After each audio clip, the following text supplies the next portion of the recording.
de vous accueillir pour une 5e fois depuis l'accession de Maître Hans-Jacques Ludwig Joseph comme directeur général de l'institution dans cet exercice de remise de l'ampleur de dossiers à scandale qu'elle conduit.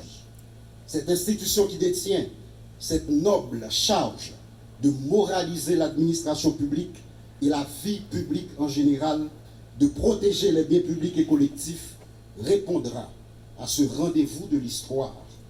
L'affaire de la Banque nationale de crédit, les dossiers du Fonds national de l'éducation, du ministère des Affaires étrangères et de ses représentations diplomatiques, du Bureau de monétisation des programmes d'aide au développement et autres, sont en train d'être traités avec rigueur, impartialité, sérénité et le professionnalisme qui caractérise les enquêteurs de l'unité de lutte contre la corruption. Il s'agit pour nous des dossiers prioritaires qui font l'objet des suivis quotidiens. L'UNCC, comme le hibou qui le symbolise, cherche avec insistance et perspicacité la vérité sur ces scandales. Et pour ce faire, elle mettra à profit toutes les importantes habilitations et tous les pouvoirs que la loi lui accorde.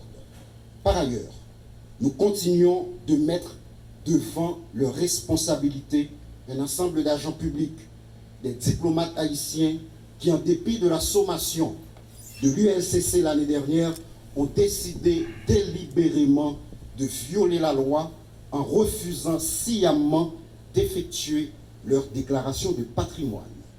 14 diplomates, ambassadeurs, consuls généraux sont aujourd'hui transmis au parquet par requête adressée au commissaire du gouvernement. Nous demandons qu'ils soient dépourvus pour la durée maximale prévue par la loi de l'exercice de leurs droits civils et politiques. L'UNCC demande également aux autorités politiques et administratives de les garder très loin de notre diplomatie déjà chancelante. Enfin, chaque journaliste ici présent sortira de ces lieux avec un résumé exécutif de chaque rapport d'enquête, comme me l'autorise l'article 9 du décret du 8 septembre 2004 créant l'UNCC. Nous décidons, en agissant ainsi, d'impliquer chaque citoyen et chaque citoyenne dans cette quête de bonne gouvernance et de reddition de comptes. Du haut de ces 20 ans, l'UNCC assume, ensemble, pour ceux et celles qui viendront après nous, on continue. Je vous remercie. Pour la période allant de janvier 2021 à janvier 2022 à l'électricité d'Haïti,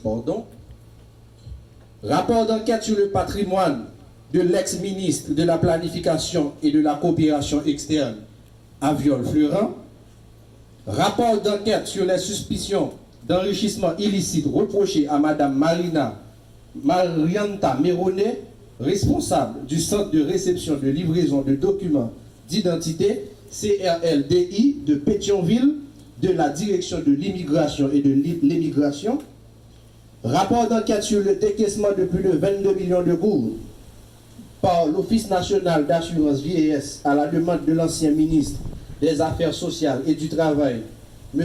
Audney Pierre Rico, rapport d'enquête conduite au programme national de cantine scolaire sous l'administration de l'ex-coordonnatrice générale Mme Fanez Laguerre, rapport d'enquête de conformité sur les prêts accordés à Mme Mildred Béliard et M.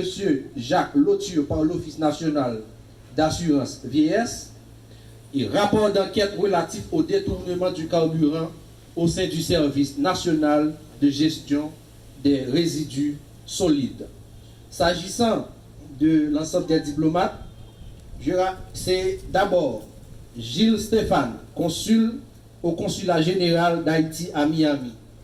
Léon Charles, ambassadeur représentant Haïti permanent d'Haïti auprès de l'Organisation des États américains. Jean-Yves Rodi, ambassadeur d'Haïti au Mexique. Jean-Josué Jean, ambassadeur d'Haïti en France. Rockefeller Jules Samuel, consul au consulat d'Haïti à Paris.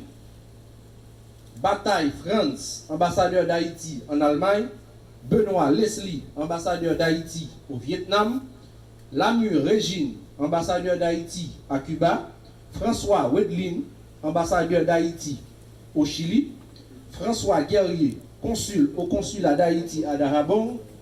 Sager Walfo, consul au consulat général d'Haïti à Aruba. Jean-Pierre Garvey, ambassadeur d'Haïti en République dominicaine. Et enfin, Jean-Philippe Ricardo Ralph, consul au consulat d'Haïti à Orlando. Bien, merci. Pendant que le directeur général transmet 11 rapports d'enquête à la justice. Mais bien avant de continuer, nous allons cantonner l'hymne national avec Madame Saraïka François en mémoire de nos ancêtres.